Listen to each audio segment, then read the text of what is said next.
afternoon, and welcome back to another edition of Inside Estacada Schools. I'm Maggie Kelly.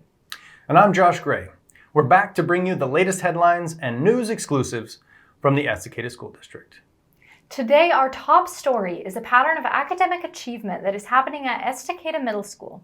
For more on this story, let's take a look at what Estacada Middle School Principal Ben Hargrave has to say. You're constantly looking at what might not be working instead of harvesting the small wins of what is working. And I wanted to share this with our superintendent as a story of Estacada Middle School's growth, the tools, tactics of improvement science, our collaborative efforts to work together for our community, for our students. So what this graph represents is assessments only, tests, and student achievement from the last 3 years. So really plainly, you'll see that in 2019, 2020, 38% of our students, or 38%, of our assessments measured were proficient. Right now, it's around 77% of assessments proficient. Outstanding growth, and not there yet. We are more than halfway through the school year at this point, and the data that Principal Hargrave introduced shows the intentional and effective work that is happening at each school to ensure that our students all meet each learning standard by the end of the school year. It's really great to see the proof of student growth, but one of the things that I think is so incredible is that the district is seeing record-breaking growth from our students, with this school year's student proficiency levels almost 20% higher than 2 years ago. And with last year's graduation rate being the highest in our 105-year history, there has literally never been a better time to be a student in the Estacada School District. Let's take a moment now to shift over to our finance desk, where our finance director, Christina Irish, has our latest update on Estacada School District budget.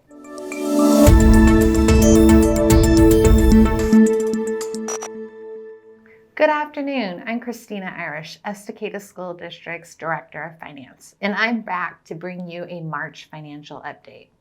Right now, the Finance Department is busy preparing a budget for the next school year. One way that we integrate public input into this process is through our Budget Committee.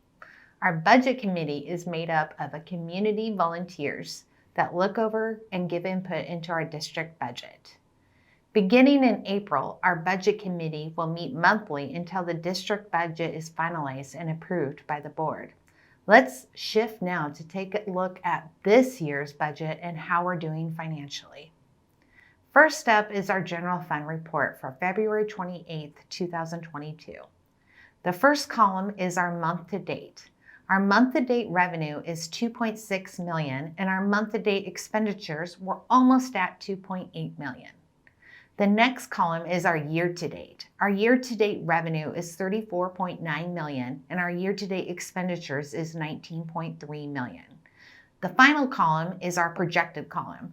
Our total projected revenue is $41.5 million, and our projected expenditures are $35.6 million, leaving us with an ending fund balance of $5.85 million. The next report is a graph showing our projected general fund revenue by funding source. Our state sources are $25.7 million, that's 62%. That is payments from the state school fund.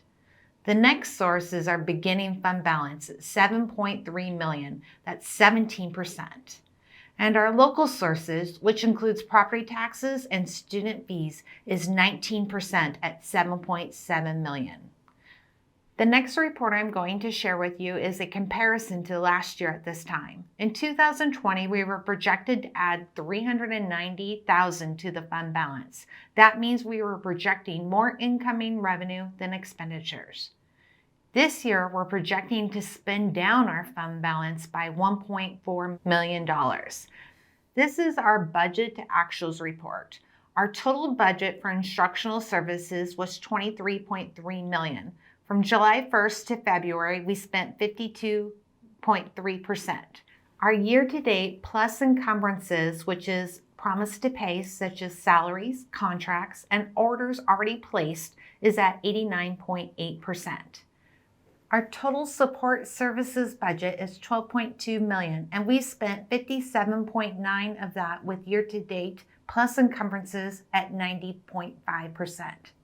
The next report is our general fund by major object. You can see here that our total revenues are $34.8 million, and our total expenditures are $19.3 million. Our final graph is our year-to-date expenditures by major object. Here you can see our salaries are 36% and our associated payroll cost is 19%. Our purchase services, which includes contracted services and our sub costs, is at 38%. That brings us to 93% of our year-to-date expenditures being a fixed cost. And with that, I'll conclude my report. I'm Christina Irish. Thank you for tuning in to our latest financial updates. I just want to say thank you to the community members that have stepped up to be a part of our budget committee. We appreciate your contribution to our district. Yes, we really appreciate our community for their involvement in our district finances. And if you are interested in watching and learning more about the budgeting process, our first budget workshop is on April 14th at 5:30. We'll be live streaming the meeting on YouTube as well. Another busy department in the Estacada School District is our Operations Department. Operations Director Mike Ware has taken the time to give us some more information on our historic Estacada Middle School. Let's check it out. Hi, I'm Maggie Kelly, the Communications Director for the Estacada School District, joined here again by our Executive Director of Operations, Mike Ware, and we are in front of Estacada Middle School today. So, Mike, why don't you introduce us to this building and talk a little bit about this facility? Yeah, this is, like Maggie said, the Estacada Middle School, built in 1936 as the original high school for the district, and home of one of the largest indoor auditoriums in the Clackamas County. So a very unique building within our district, our oldest building within the district. And I will say I am partial to this building. It's a beautiful building, almost 100 years old, provides a lot of services for our community and our students. Mike, could you tell us a little bit about what has the operations department and the district done to keep this building so functional over almost 100 years? I know there's been some big projects over the past 5 years. Yeah, over the last 5 years, the district has invested about over $2 million, whether out of capital funds and grants, in the improvements of this building, whether it's been seismic upgrades over the auditorium and the gym with additional seismic bracing, a new gym floor, if you recall, around 2019. We've also done some upgrades into our kitchens with new equipment, and then new flooring throughout the hallway. And we continue to look at indoor air quality and improve in many different ways.